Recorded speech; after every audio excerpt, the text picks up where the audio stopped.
Good evening, everyone. So good to see you here today. Good to be here at Tucker High School as we unveil for you.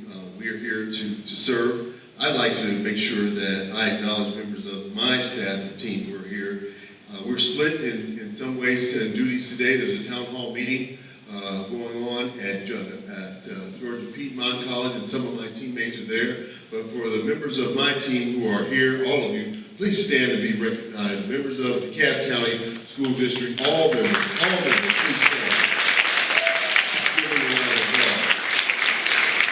So we are here in full force to promote, but to serve and to have a dialogue about where we are in DeKalb County School District. As was mentioned earlier, we're pleased and proud that we got off to a successful start of the school year. I didn't have the comparative reference or the institutional knowledge to know how good it was compared to others, because I wasn't here, but my colleagues tell me, and folks in the community that, and board members have told me that it's one of the most successful starts that we've had. And so I thank you for working with us, and I want to applaud my team for the hard work they did have to put up with my intensity as we approached the start of the school year. I was ferocious and fierce about making sure that we attended to detail. But let's give my team a round of applause for the successful start of the school year. Let me lay out for you where we are. I'm approaching my 90-day tenure, so to speak, having started July 1. And so I feel it's important to give you a pulse check and an update on where we are as a district, both our successes, but also the challenges that lie ahead for us, and also opportunities. My team and I have talked, we talk every Monday. We meet from 8 till whenever, and a cabinet meeting. And one of the things that they have heard me talk about, and I will share with you all, is that we are about the business of educating children. That is our core business. There are occasions in which organizations like ours get distracted and get sidetracked. That can happen sometimes for political reasons. That can happen sometimes in terms of for legal reasons. That can happen sometimes for catastrophic reasons, tornadoes, etc. And so we decided to face head on that we had reached a challenging time and passed through that. And very much like when you're lost on your GPS and you're trying to get someplace, very much like you find yourself when you need good diagnosis. I shared with the Tucker Civic Association that I'm an avid scuba diver. For those of you who don't know, I dive quite a bit, been diving for 20 plus years. It's very, very important when you take a deep dive or any dive, number one, that you have a buddy, that you don't dive alone, that you dive as a team. It's very, very important that you always constantly check your instrumentation, your depth, your air supply, your compass to know exactly where you are, your bottom time. All that needs to be checked regularly. In some ways, we are scuba diving in a lot of ways with regard to the journey for DeKalb County School District. And it's important as we go along the way, as we make this dive that's going to be adventuresome, this dive that's going to be full of learning and opportunity, and very much like a great dive is one that there's a rush of adrenaline and excitement, but at the same time there's also challenge, and you have to be prepared for any kinds of inclement weather or circumstances that may arise. There may be obstacles, etc. Your training is really your lifeline as far as diving. And so when we talk about that, we also talk about what we need to do in DeKalb County School District as we begin to focus on what is most important, the quality of instruction in the classroom. And what you are going to see and hear about more and more is the system that we're building that focuses on our core business. We must not get distracted. We must not get derailed. Just like when you're driving, you cannot get distracted. You cannot get sidetracked about looking at something else other than what your core function and focus should be. And for us, it is going to be the instructional practice in the classroom, the engagement and interaction with our students, and monitoring and measuring that on a regular basis. That is our core business. That is what we must wrap quality assurance around, and we must constantly measure where we are and assess that from the boardroom to the classroom to the kid in the classroom. We must constantly be in touch with that. So we are about building, and we are in the process of building a system, taking a systems approach that drives down to the very heart of the classroom and to the students in that classroom, that allows us to engage them, to motivate them, to excite them, but and then toward a learning and career in college pathway and or college pathway, but to hold ourselves accountable every step of the way to delivering the kind of instruction that will prepare them for the college and career opportunity that lies ahead. That being said, here is what has been launched. A special task force. This was one of the first assignments that I made. A special task force designed to do two things. One, to build the system that will monitor what takes place in the classroom and drive that system through the district with my support and leadership. And to look at our curriculum. It's going to take us a year to look at that curriculum. And so while two things going on, monitoring and measuring our caliber of instruction in the classroom, that's happening now. I'm going to give you some data on that.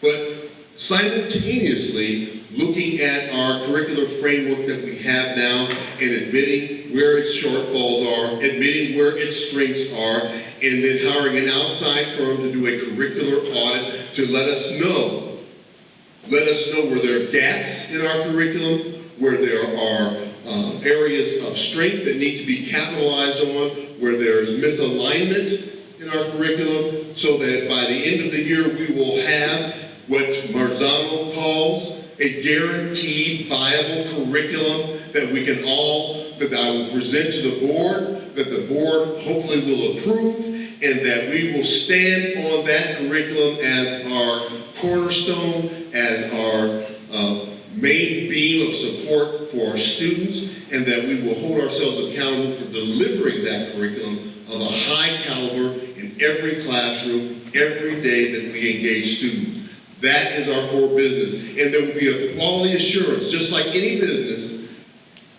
If your core work is this, you ought to be measuring how well it's going. And you ought to be willing to be honest about what's not going well and make mid-flight corrections, mid-flight adjustments. And so with that, here's what's underway as we speak. That task force is called CIA Square.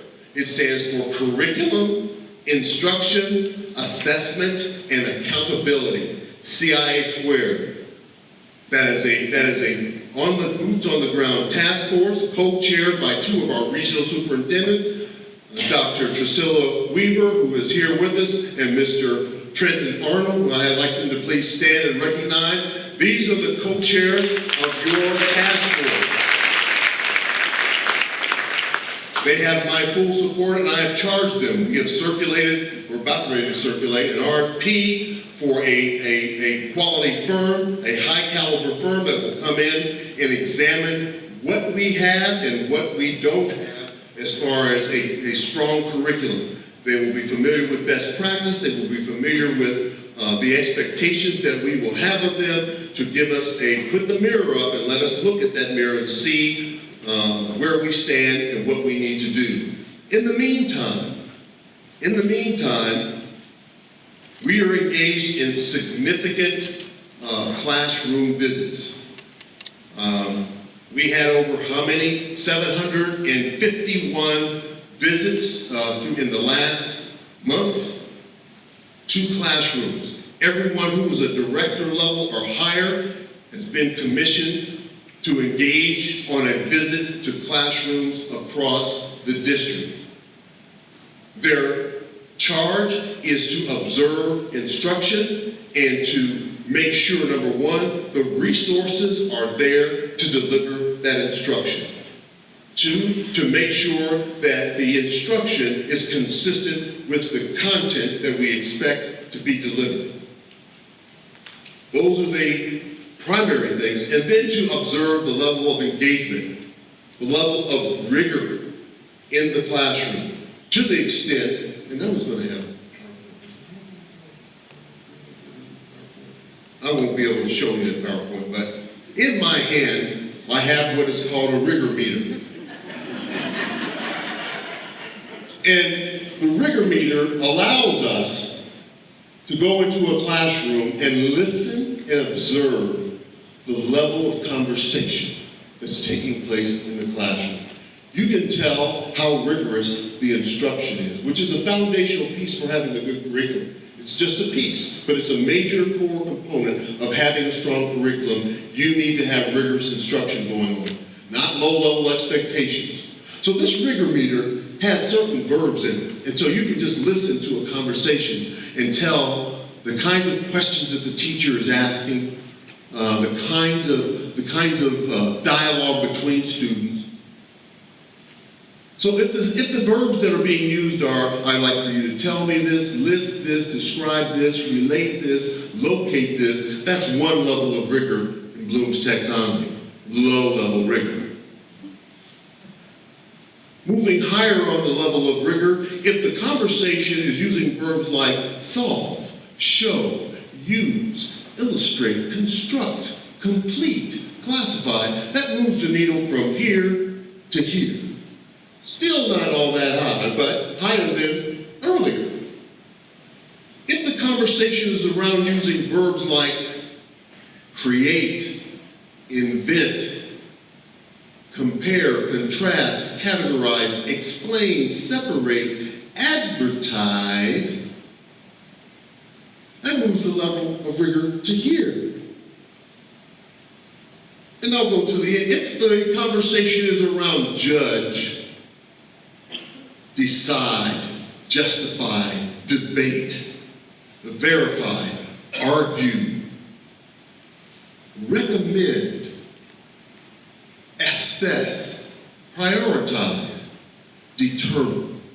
If the level of rigor is at that level, now you're asking students to think in a much more sophisticated way, to make evaluations, to base it on empirical evidence, to come to decisions based on using resources that are available. We want to push the level of rigor over here in our classrooms. We want high-level instruction. So we're going to come up with, we dealt with this during our academic academy just recently and rolled this out to our principals. We want to insist on high rigor in the classroom. And then we're going to wrap around that support.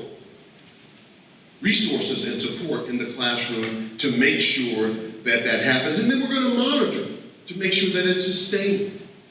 That it's not just when we visit the classroom, that it's ongoing on a regular basis. I will commit to you classroom visits. This team has been out. Everybody, I'm talking everybody. IT. Mr. Brandt, he's been in classrooms. Where's Mr. Hudson? Mr. Hudson back there in communication. He's been in classroom. I'm talking about people who are not necessarily traditional folks, they're not in curriculum instruction necessarily, they've been in classrooms. Director and higher, they're part of our deployment team. We train them. We have integrated reliability, like this is what we're looking for. They usually are paired with, if you're not in the academic side of things and you are paired with somebody who is, give you basic training on, it's kind of like a resort course in diving, like you kind of do the quick deal and you can go out and dive for 25 feet or something like that. But you get that and then you go into the classroom and you score what you see. That's uploaded to a system where we get a matrix of the profile of the district in terms of the resources available. we have a rubric and we have a scorecard or an observation card. I hate to use a scorecard, but it's not just that. And as over the course of the year, that will become more and more sophisticated. Right now, it's just about, are the resources there? Are they using those resources, and is the curriculum being implemented with fidelity? But over the course of the year, it's going to increase with more features that we want to see, more criterion that we expect to see delivered in the classroom. And my team will tell you that one of my one of my regular phrases is that we will inspect what we expect. And so if you expect rigor, you expect fidelity of instruction, then you need to inspect that and monitor and measure that. Go into a classroom, it's no different than when you go to the doctor.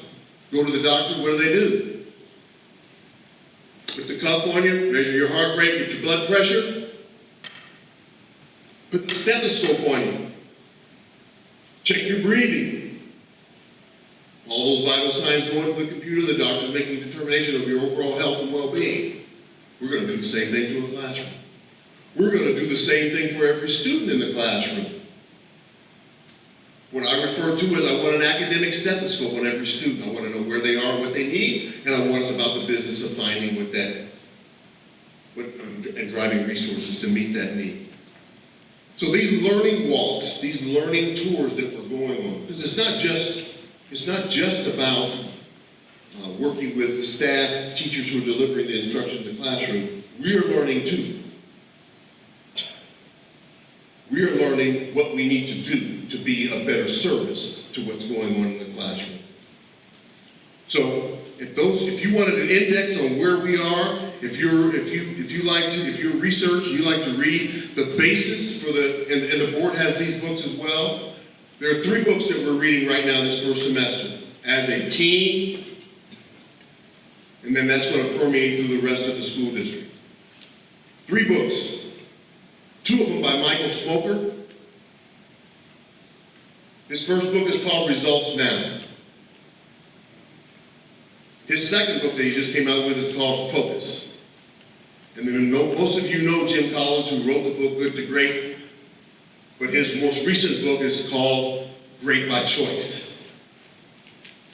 That's the motto for us. Number 1, we're going to put ourselves in a position where we're getting results constantly and we're getting them now. What are the results of the impact of the instruction with our students? Not waiting till January, not waiting until May to find out what the results are. We're finding out results immediately in constant feedback because we have a system that's giving us constant feedback on how students are doing in response to instruction. So results now, and why, and along the way, we're dialing our focus into the classroom. And then, when we do make great strides, which we will, I want the community to know, I want everyone to know that it was by choice. It was intentional. It was, and this is one of the things we faced. And I'll just share with you, I don't want to go back to Kansas City, but one of the things that we knew when we made a 50-point jump from being 22.5 on a 140-point scale to 84, one of the first years, to make that kind of jump, we knew that some people would say you were lucky. Some people would say you cheated.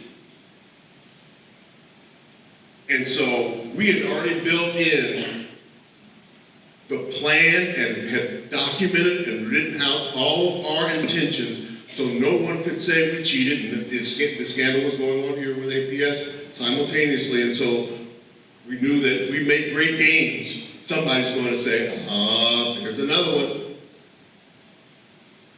And so I am positioning, not me, but my team and we together are positioning the DeKalb County School District for when we make great gains, our students show tremendous growth, and we remove any schools on that opportunity school district list, focus and priority list, that no one will be able to say that we cheated. And no one will be able to was accidental, or by luck, or by chance. It was by choice. It was by intention. And it's by hard work and a committed system that allows us to do the work. So let me share with you where we are, but that's our core business. That's what we're going to spend a great deal of our time on. But there are other things, and you've heard my team say this, my team's heard me say this, and I'll say it for you. That's core, everything else is wraparound. Transportation, finance, student support, systems, all of that is wraparound. Our core business is to work with our young people, to engage them and position them to be career and college ready, and to have options and choices about what they want to do with their lives rather than those choices being made by somebody else. That is our core business. Everything else we do is peripherals and support to that. Some of the immediate things that we have taken on in the course of kind of recalibrating and focusing on our core involve some of the topics that I want to raise with you right now. One, you've heard a lot of talk about cross keys. That is a high priority, and we're along the way of wrestling with in a way that I would like to see us continue in a very transparent, in a very communicative, collaborative way. There is a challenge. There is a problem with our cross keys community. We have to admit that there's a problem, and we have to take that challenge on. The solutions are going to be complicated and challenging. We as a community, it's not just the administration and the board, we as a community are going to have to make tough decisions about what the resolution will be. We're going to have the debate, we're going to have the dialogue and the discussion about numerous solutions to the problem. But the only thing that I commit to you is doing nothing is not an option. We must do something about that, and we must come up with a solution that we can all live with. And that means there's going to be compromise, there's going to be consensus building, there's going to be the kinds of things where everybody is going to have to do some give and take in order to resolve the situation in the cross keys. The immediate steps that we're going to take will be really just those. They are immediate steps to buy us some time to have the longer-term debate, dialogue about what we're going to do. And so you saw in those community meetings, Dan, 350 or so in the first meeting at Cross Keys, the second meeting, some 700 and some at the second meeting. That's exactly what we want. That kind of turnout to engage in the process. We're being transparent. We've got a problem. Let's work together to solve it. It is the exemplar of what I'd love to see us in wrestling with other challenges that we face in terms of a call out. And a sincere call out. It's not, we already got our mind made up and we're going to do whatever we're going to do anyway, and we just had you come out just to hear that. That's not what this was about. This was about, we got a real problem here, and we want your input, we want your insight, we want your involvement in solving the problem. And so that forum, those two forums, spun off into many, many other meetings that are taking place out in the community. In fact, I've asked Dan and Joshua Williams to develop a diagram of the way in which the community engagement around this issue, what it looks like in terms of, yes, two major meetings that took place, but that was just the beginning. It is now formed into multiple meetings. Their calendars are full now with meetings that were spin-offs from that meeting. And that's how you engage, that's how we want to engage in community discussion and collaboration as we wrestle with 7,000 students, 7,500 students in portable classrooms with a capacity for 5,700. 1,800 students in 113, excuse me, I read that wrong, they're on portable classrooms. We have a capacity for 5,700 students, and we have 7,500 students. 1,800 students in 113 portable classrooms. 1 in 4 students in portable classrooms. And in 3 years, there will be an additional 1,000 students. We have to wrestle with that. That may mean doing some things. What was a clear message that came out of the Sequoia meeting? And I, as a superintendent, have not seen that happen before. Normally when you have to redistrict, it's the district that brings it forward and almost has to almost force the community to confront the reality of redistricting. That's usually the way it happens. And it's a painful process, and it's usually, in the Sequoia meeting, there was a call, there was a request by the community, that community, for redistricting. We got to decide whether that's the pathway to go. The board, the administration, the community, both business, faith-based philanthropic, all of us have to get our hands dirty, roll up our sleeves, and have a conversation about if that's the way we need to go, what will it look like? What does it need to look like? What kinds of sacrifices will have to be made, but what kind of benefits in long term will be for our community at large, for all students who will be impacted. Another area that we have tackled has to do with our special needs students. Now let me share with you my approach. I'm not one to rush into situations and make rash and just for the sake of making a decision. My team will tell you, very seldom do I make a decision without collaboration with some major part. I believe in shared leadership and shared decision making. But there are occasions in which circumstances arise that require immediate and decisive action. Such is the case with our service or lack thereof, which I recognize for our special needs students, our exceptional ed students. It wasn't very long into my tenure I recognized we had a serious problem. And that we needed to address it, not waiting for a long-term dialogue about it. It needed immediate action. The result has led to a total reconstruction of our exceptional ed department, the search for a new leadership in that area, and a customer service pinpointed to dealing with and making sure we're on target or on task with IEPs, with our students in 504 situations, and making sure that we have the right students in the right place and the right teachers before those students. And this is not about just being in compliance. This is about doing what's right.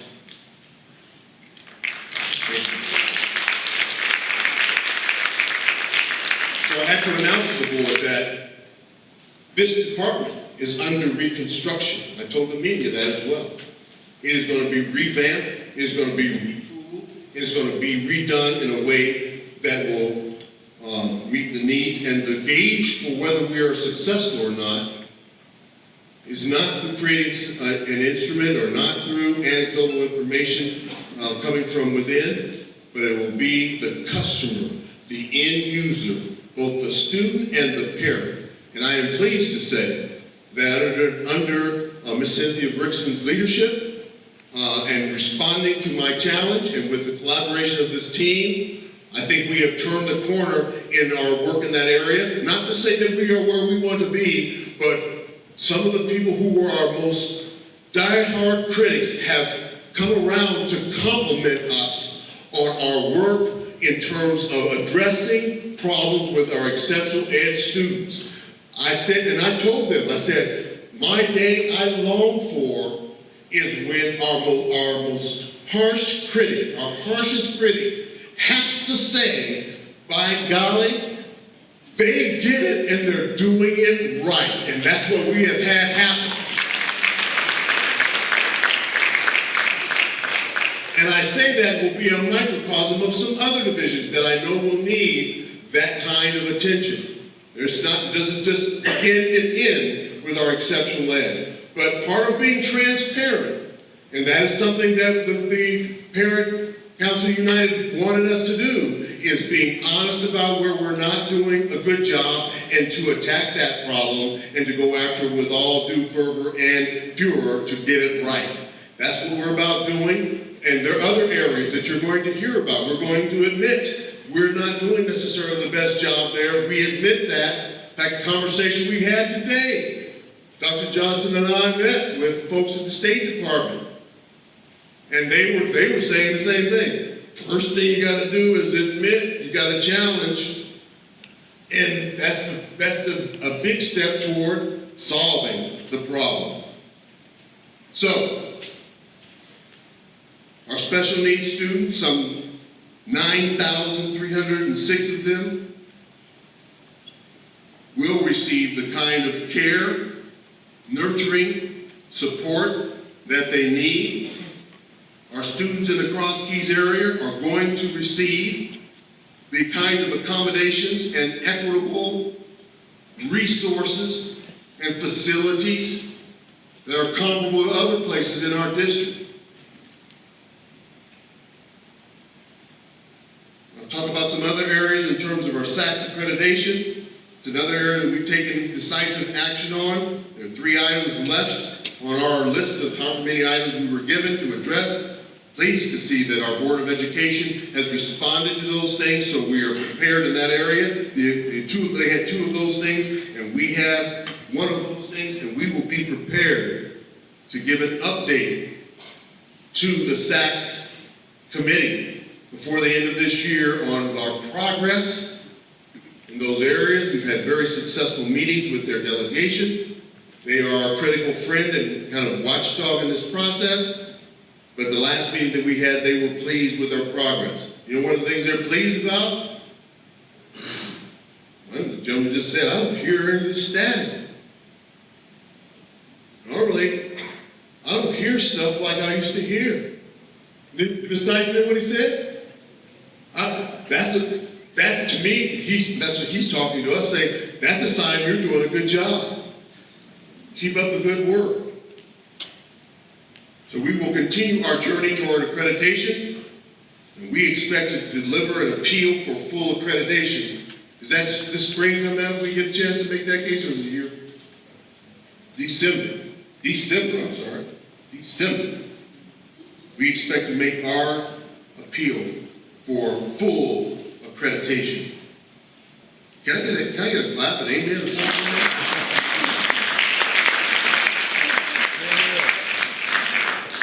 Another area that's been focused, an area of focus for us is our Title I. We've got our work cut out for us there. We're working in a collaborative way to address the issues relative to class size, transportation, student remediation, etc.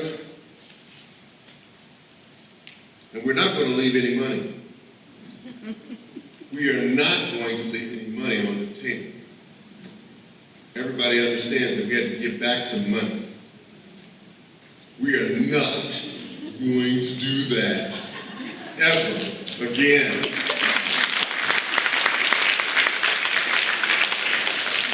And the last thing I'll talk about, because I got a lot of things here, but is this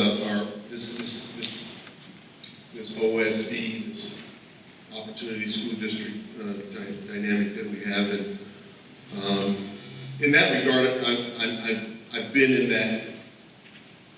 that scenario before. With a district that it was where the idea was to kind of take parts of it, or take it over, and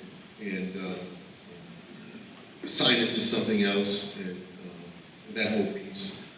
We have taken this matter very seriously because it has all kinds of implications.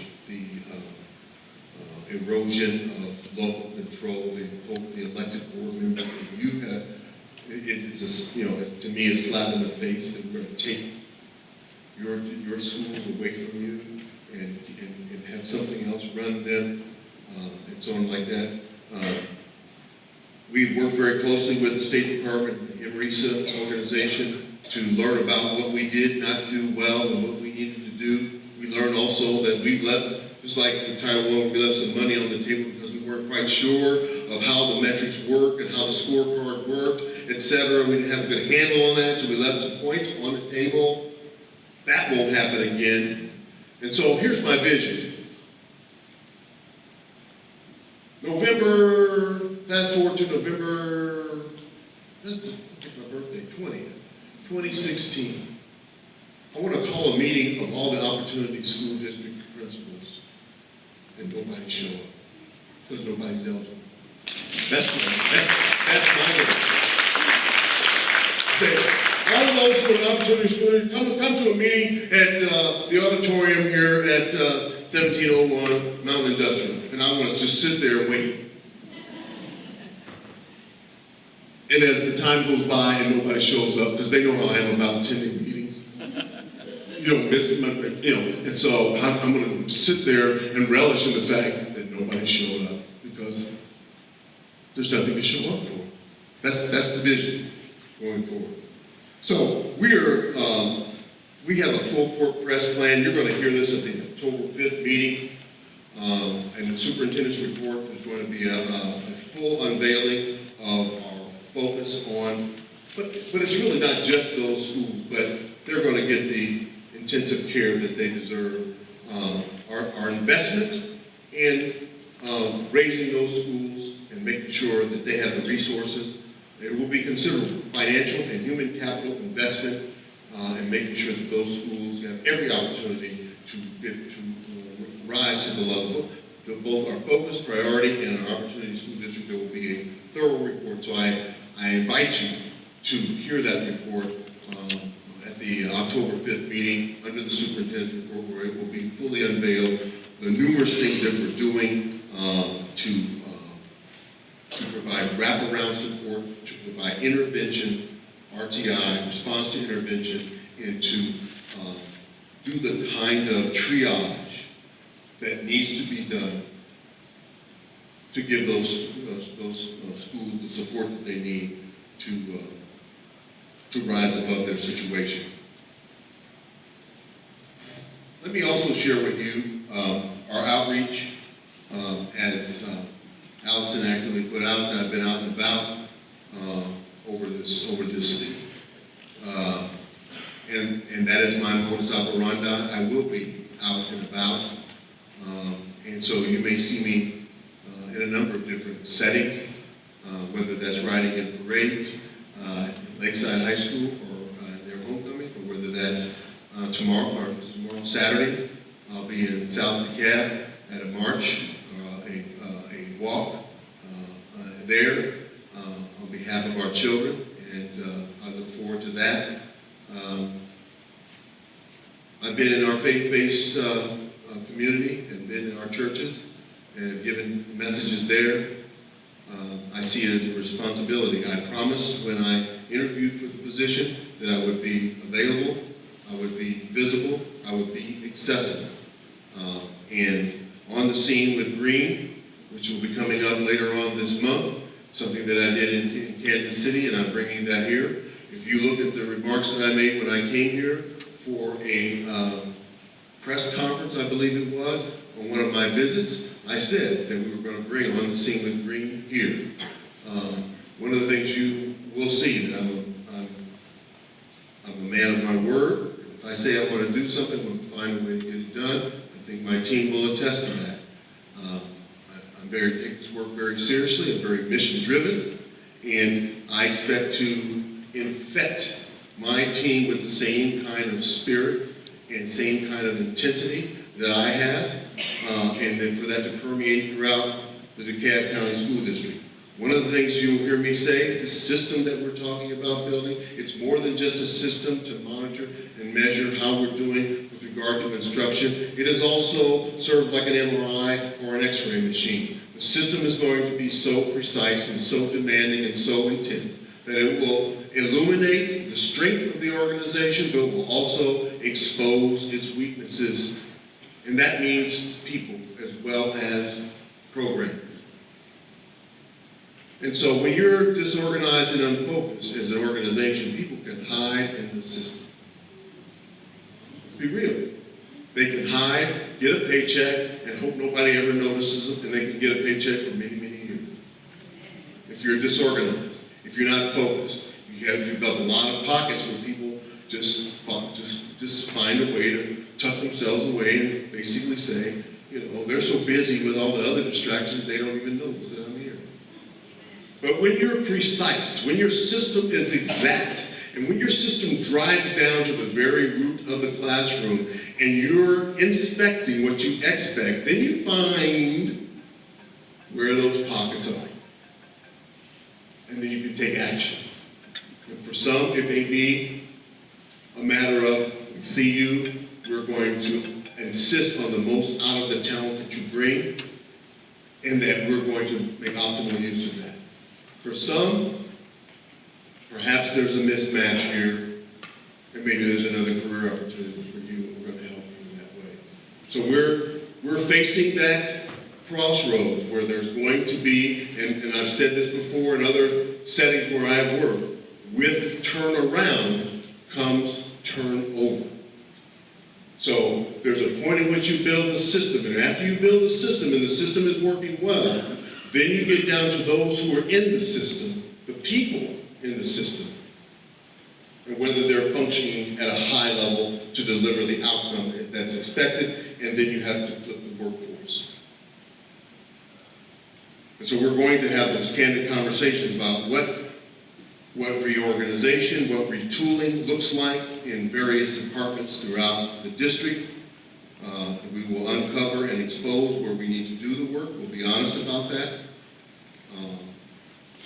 And as my team has heard me talk about, for those who are in this district, and if it's a matter of their skill, they need more skill, we will bend over backwards with the kind of professional development that's necessary, the kind of support you need, they need, I need to get to where we need to go.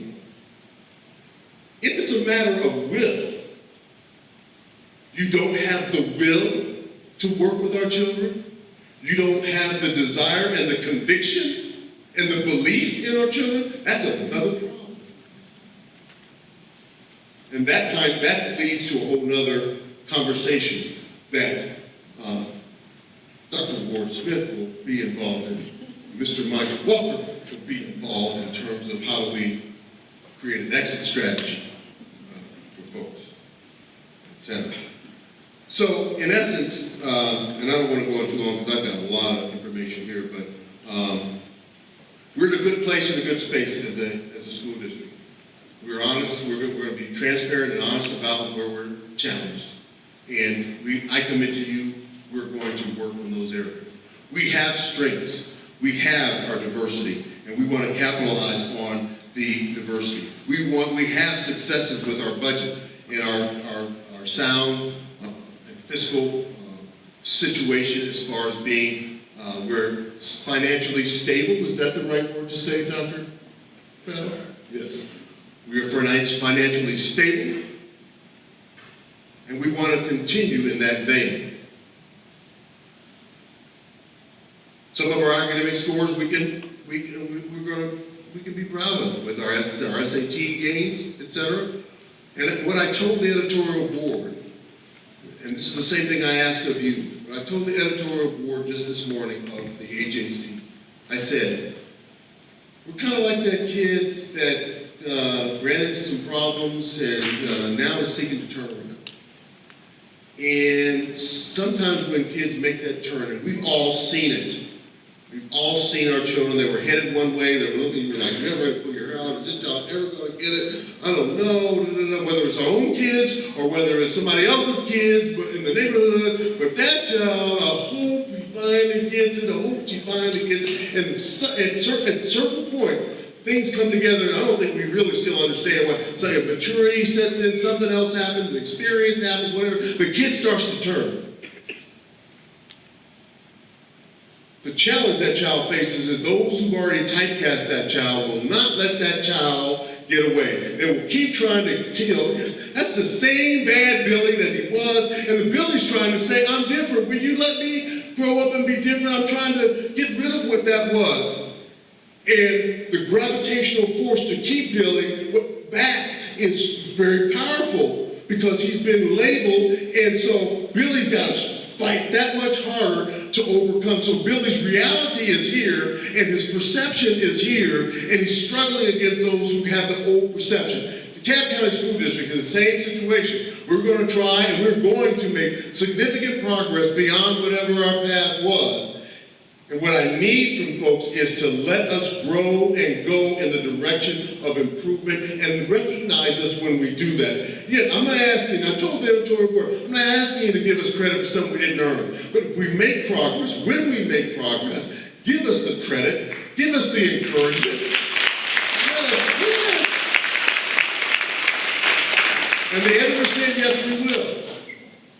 And so I'm going to hold them accountable for that. When we make that stride, we're going to show dramatic improvement in our OSD schools. We're going to show, like I said, I've been through this before, and it's not going to be accidental. It's going to be very intentional. And I'm going to come to the media, I'm going to come to you to change the dialogue at the water cooler conversation. Somebody starts beating on DeKalb County Hall and they have an older mind, older reference. They remember back in the 5 years ago, they're using that as their reference point, and you're the voice that can correct them and say, in fact, Mr. Hudson, are you here? I'm going to say it again. Everybody's going to be armed with the 10 most significant accomplishments in the last year in the DeKalb County School District. So when you're sitting with a realtor, and the realtor says, no, you don't want to Laurel there. You want to say, you know what? Did you know that the DeKalb County School District is one of the leading STEM certified schools in the nation, districts in the nation? Did you know that they had 7 schools had triple-digit gains in their SAT? Did you know that? So in essence, I want to correct, I want to change the narrative. And I want the perception to catch up to the reality. And not be like Billy with the perception here and his reality's here, and he's fighting against people who keep trying to pull him back into what he was instead of what he is.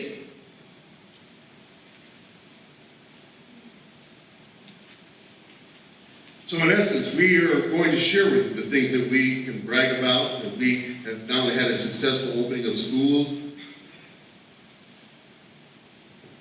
but that we had this, I mentioned to you the 7 schools that made triple-digit gains in the SAT, 14 schools made double-digit gains in the SAT.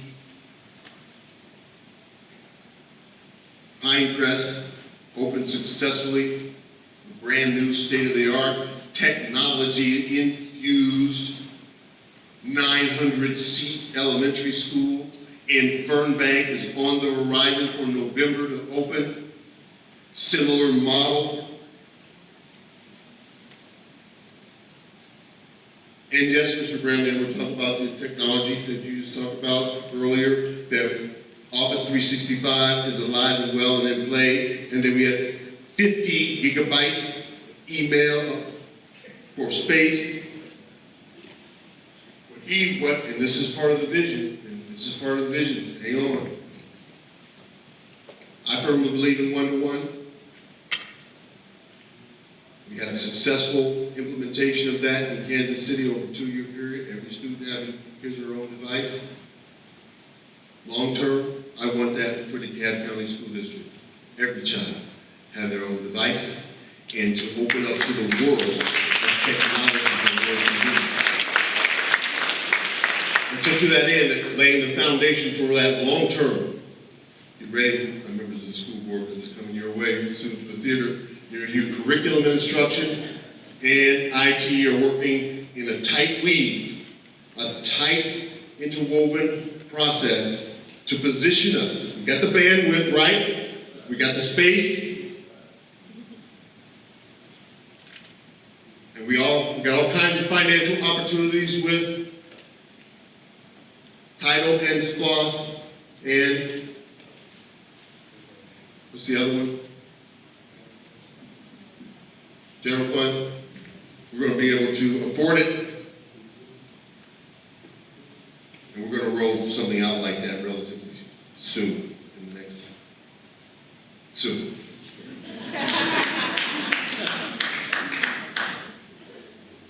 So in essence, this is where we are. We have our challenges. We admit what those challenges are. We've got to do a better job of customer service overall, period. Not just in our exception that we recognize that. And my team knows that I am pit bullishly, if I can make up that word, intense about that, about addressing that. So we will get better in that area. We will also, and I'm talking about the way we treat people. Even if we disagree, what people remember is how you treated them when you disagreed with them. And they'll care less about the disagreement, and what will resonate and register is how they were treated. That will change in the DeKalb County School District. Yeah, you go ahead.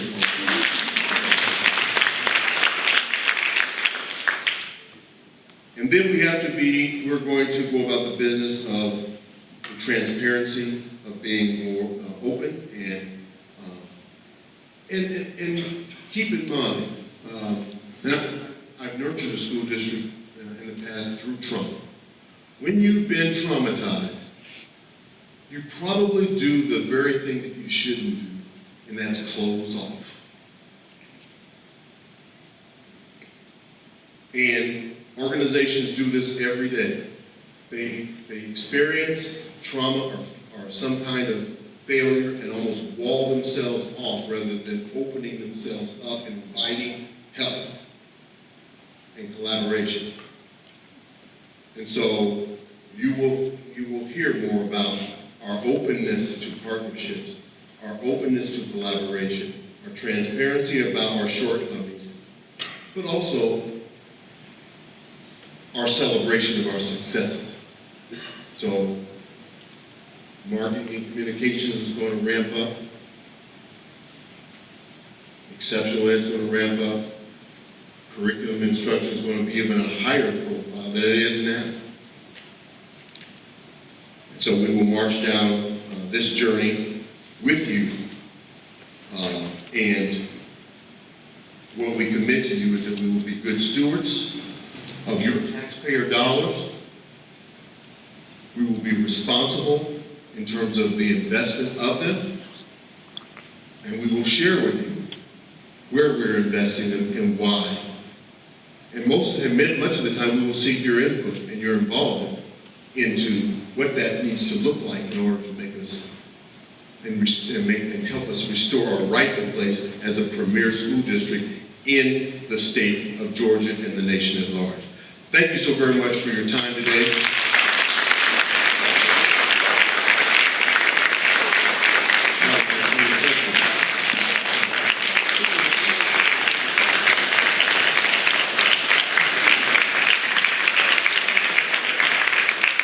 I think we're going to Q&A.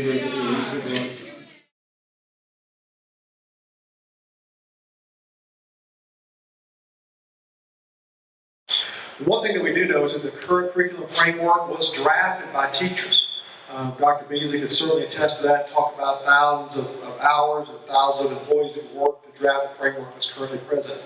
What we are doing, though, is taking a close examination, not from the perspective of what the teachers are doing in the classroom, but is the central office providing the means and the necessary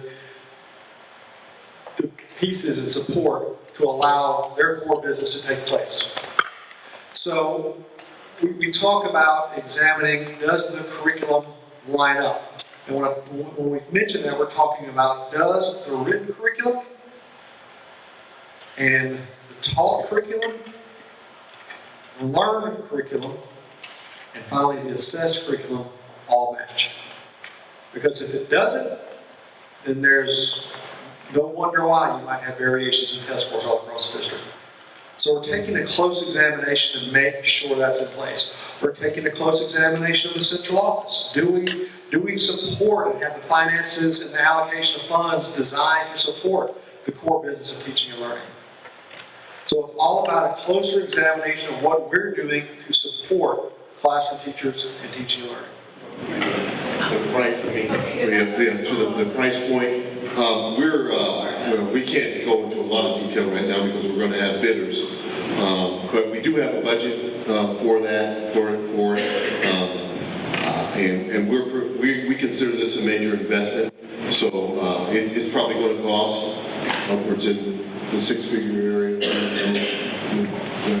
Mrs. Tyson, you want to?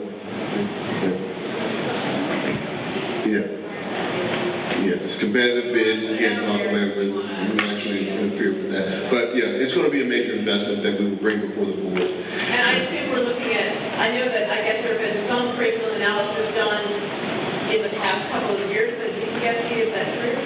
And we're incorporating all of that, and certainly, no? Well, Are you talking about when Heidi H. Jacob, I heard Heidi H. Jacob came in and did some work. A curriculum audit was done in, I don't know what that says, something month. Have you had a chance to see it? Especially page 154.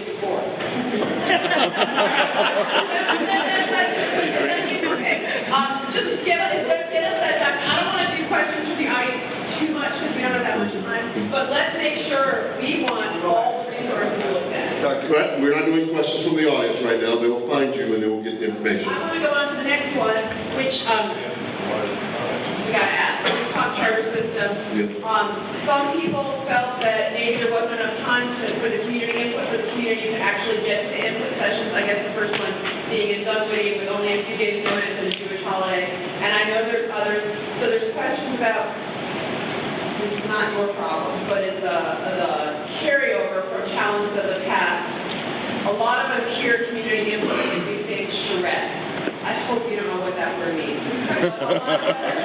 There's been a lot of requests for community input and people investing time and babysitters and calling all over the county and then feeling like it wasn't heard. So we want to make sure if you're asking for our input this time, give us enough time to get to the meetings. Are you really going to listen? Is there going to be revision? Are we going to see the revision? Or the board has to vote on the policy? So let's talk about all of that. Yeah. Let me just share with you kind of, that's part of the new day and the new way with DeKalb County School District. The way you see us working and laboring with the Cross Keys approach is going to be a similar model where we're sincere. Now, having said that, sincere request for information and input, involvement. But as I was talking to Dr. Johnson when we were on the way back from the State Department, everybody needs to understand there's a big difference between having your say and having your way. And some people confuse those two. They want to say, because I said this is what I wanted, that's what I expect to come out in the process. And the reality is, in consensus building, you may not see your actual decision in as it goes through the gauntlet, and it's everybody's idea is going to get chewed up, so to speak, in the process. And it'll be an outcome of a process that may look totally different than what anyone has ever thought when you get into real synthesis. And so we just have to be careful about that in terms of people being married to what they said, and then if only that doesn't come out, then the process was not valid. That's not correct. And so, is it a sincere request for input and involvement? Are we going to, based on new information that we've got, going to extend the time for inclusion and involvement? Yes. To make sure we get a full plate of perspectives in weighing in on the challenge and the problem and the opportunity. Good answer. Testing. Standardized testing? The question was about standardized testing. expect, what you expect, Right. sounds good. Is that going to be more testing, more reliance on testing? Where are we in all that? Well, I mean, there's a delicate balance that we have to play with testing. I've seen the outcome of a district that ignored the test practically, and that district was unaccredited because accreditation was based on performance. So we have to find a right balance, and that's really where I think the mix is.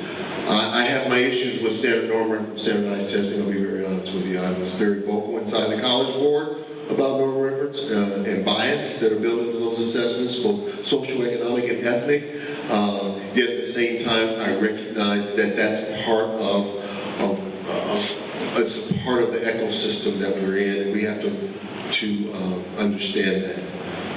At the same time, I think there are many things that our students are going to have to know and be able to do that the test never measures. And so what you're going to hear me talk about is, yes, we got to get the CCRPI and CCRPT or whatever. We have to get that. We can't ignore that. But at the same time, you'll hear me talk about the 5 C's. The 5 C's are really go beyond what testing even measures. Collaboration being 1 C. In fact, you're even penalized if you collaborate on the state test. Yet we tell our kids, you need to know how to collaborate because that is going to be an expectation as you go forward in your career. You're going to have to be able to work with others and problem solve and collaborate. Creativity, not on the state test. I mean, some students probably get creative. And the answers they get back. Communication being very critical as a part of the 5 C's. Critical thinking being very important. And the last one is not measured on any state test I've ever seen, and that's caring. Caring for your fellow community, your fellow man, your fellow woman, your family, caring and giving back to your community in a nurturing and caring way. So there are things that I want to see in our classroom instruction that give at least some kind of significant consideration of what's going to be on the test. Because I would never send my kid on the soccer field if they weren't prepared. I would never send my kid up to perform on the stage if they were not prepared. I would never send my kid to play on a court, a basketball court, and not be prepared. I don't want my child to sit in it for an exam and never be ready for it. So there's going to have to be attention paid to the testing that we do. Am I an advocate of less testing? Yes. Less testing to the point that it does not compromise our state of readiness for students, what we're going to actually send them into. That's where I philosophically, and that's where we're going to move as an organization. I have a couple of questions here about how staff in the schoolhouse is supported. Here's a few specific ones, and then you can expand on them. Do principals have access to the Rigometer? Questions about planning time for teachers and making sure they have enough time to plan, and I'm adding in my own read essays so that the high school kids have to write essays and teachers can read and comment on them, and then questions about gifted education. The Rigometer, actually the one that, you've seen a model up there, but that's not DeKalb County School District's Rigometer. We're going to adopt our own. In the session that was just conducted on Tuesday of this week actually involved principals looking at that model and saying, what does the one for us need to look like? Here's an illustration of one. And so we developed and designed by principals and with input from teachers. So we will learn as we go, as we build this instrument. We will use that instrument as a kind of springboard to create our own model of the Rigometer and come to an operational definition as a district as to what rigor is, what it needs to look like, and how do we measure it with regard to that. What was the other part of your? Education and prep time. Yeah. prep time for teachers, I'm still getting familiar with what's there and what's not there. I will tell you that I did learn that we were in a deficit situation with certain teachers having prep time, and that has been fixed, period. Our exceptional ed teachers did not have prep time. I learned of that, and within a matter of, I won't say seconds, but it was seconds in terms of time, that was corrected right away, thanks to the leadership of Ms. Brixton and Dr. Thompson. They went to work on that at my request, found out this is where we were, that the concern was correct, and we corrected the concern. So I don't know I want common planning time is a critical part of success for students. The real accountability that we talk about needs to come not from me, not from our regional superintendents and our deputy superintendents. The accountability, and this is where I want to work us into that discipline, needs to come from peer to peer.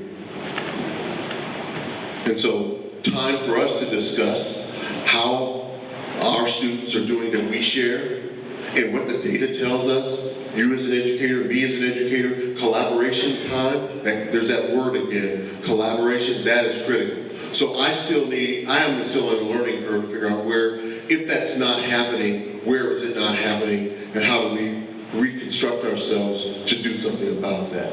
But I have not heard that concern before, that teachers don't have, except for where I heard it in exceptional ed, that teachers don't have time to prepare, don't have the planning time, and collab time is another thing that we have to work toward. Gifted. Yeah, I mean, I'm a fan of gifted and talented, and I'm a fan of equal access and equal opportunity for gifted. So I need to study more about, I'm more interested in learning not only what happens for extended learning and beyond the classroom wall opportunity for students who are gifted, but how are they identified?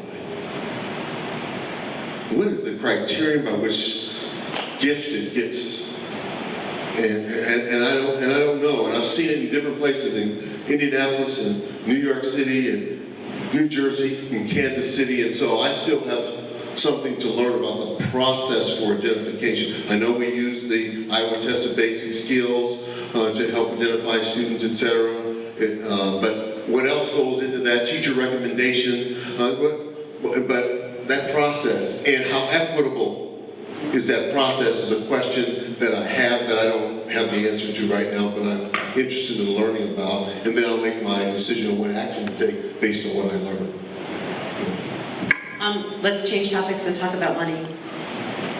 Financial audit, the 65% classroom expenditures and the waiver, and SPLOST and the whistleblower stuff that was in the news this summer, and that kind of financial transparency.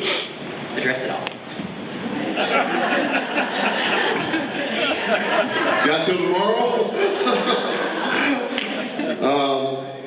With regard to the financial transparency, we're seeking to be more and more transparent about whatever the finances are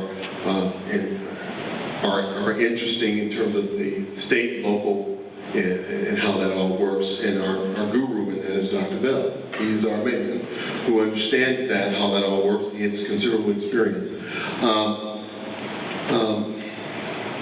The process for sharing all that is, I think we try to be as transparent as possible. We can't anticipate every question, so we respond to questions that are asked. The board gets a weekly update, and they have, and you've elected them. They ask us questions, funneling through you about any question that comes up, and we answer that question in a response to them. We will also, what I've asked Dr. Bell to do is to begin the budget building process earlier and have those hearings earlier. There are certain things, though, we have to all understand that are fixed costs that we may not have any control over. So what Dr. Bell is going to be sharing with you is, here are the things, and it's a small part of the pie that we have a lot of discretion on. And there's a bigger part of the pie that's already set. And as long as everyone understands that, etc. again, there's this perception reality. This is another area where we want our perception, we want our reality to separate from the perception. And so we want to improve our communication about where we are in terms of budget. I think we are financially and fiscally sound, and you ought to take pride in that. Also with the 65%, Dr. Bell constantly reminds me of the denominator. Takes me back to math class, fractions, and said this will impact the denominator, this won't. What I am pleased to tell with you, and the board already knows that we're about ready to bring it before them, working very closely with Dr. Bell and Dr. Ward Smith, we are going to invest more in our teachers. We are going to invest more in our teachers. You are going to see a substantial increase in our compensation to the classroom and our teachers. We have examined our viability, our financial viability to do so. We have shared it in many sessions with the board. I'm going to talk about many sessions because one of the questions came up about that. We've shared it in many sessions with the board so they can take a deep dive and query exactly how will this work, when will it happen, etc. And we are positioning ourselves to bring before the board a request for significant increase in compensation. It's not going to be it's not going to be in May, it's not going to be in April, it's not going to be in March, it's going to be more like in January, February. It's going to happen. So stay tuned for that. I want to talk about mini sessions because one of the questions dealt with these mini sessions and are you not being transparent with the mini sessions? The purpose of the mini sessions, and it's my idea that I brought from Kansas City to do that, the intent is to help the board. They're instructional sessions for the board who's approaching a major decision to take a deep dive into a difficult and complex topic and to get a full context and background to ask any questions that they want to ask and to come out of that satisfied that I'm ready to make a decision, an informed decision. What I heard here and I've heard from other boards is that it's rushed. I don't think I've had enough time to study. I have questions in the public forum. We don't have enough time to go deep into, these are 2-hour intensive workshop sessions for the board to position them so when they do come to the desk to make a decision, they've got a wealth of information and they're not suffering from question anxiety. I got questions, I got information deficit, and I can't make a decision. And so that's the purpose of these mini sessions. And when we have complex issues that have a lot of moving parts and a lot of intricacies, both legal and financial and programmatic complication, it's a working learning session to be able to position the board. It's a part of the transparency. So just quite the opposite of it being secret. Someone says, referencing that it's secret and so on. It's more so about being very transparent to the owners of the organization, the board that you have hired. They are the owners of the DeKalb County School District to make sure that they have all their questions answered so they can have confidence in their decision being a good decision based on sound information. One follow-up question on the finances is, do you expect to have a financial audit, a forensic audit? Yes? And There will be a forensic audit is semantic. Whether we're going to go back 10 years from now, there is going to be a extensive, and we will, in other words, the contract will be bid for an external vendor to come in and look at our finances. That's going to happen in HR. It's going to happen in finance. It's already happening in curriculum instruction. It's going to happen. It's also going to happen in communications. That's happening right now. An external consultant coming in to look at our communications. She started just today, and she will bring a level of expertise to give it to a SWOT analysis, if you will. Strengths, opportunities, weaknesses, opportunities, threats to assess those key components of our organization and give me feedback on what do we build on? What are the assets that are strong to build on? What are the kinds of things that we need to correct? But we will have an outside vendor examine our financial wherewithal and either refute or verify our sense of financial stability. Let's talk about magnet program. There's waiting lists of hundreds for some of the magnet schools. I had questions before I saw these Wadsworth signs tonight about the magnet schools seem to be doing so well, so many people want to be in them. Are those programs we can duplicate or expand? And now I'm hearing that Wadsworth is hoping to expand to 8th grade. So if you can just talk about all of that. Yes, magnet programs, again, that's part of our portfolio, if you will, and a unique offering. Yes, I want to expand our magnet programs. I would like to see them expand in a variety of areas, and maybe even more new and different ones that we have not thought of. That's part of that innovation that we want to see. Again, though, part of what makes them unique and in high demand is that not everybody, normally you gotta qualify to get in, or there are limited seats, and you have to do a lottery. We can't go total magnet, so limited seats, ample time to apply, assuming that you have, supply demand, you have more applicants than you have seats, you gotta go to a lottery, and so thus you have a wait list.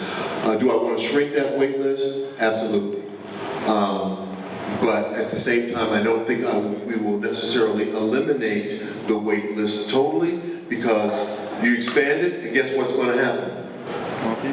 More people apply, and the demand is going to be greater than your supply, and I think that's kind of the nature of that. Managing that is our biggest challenge, but that's not necessarily a bad thing, that you have a program that's in such high demand that more people want it than you can supply for them.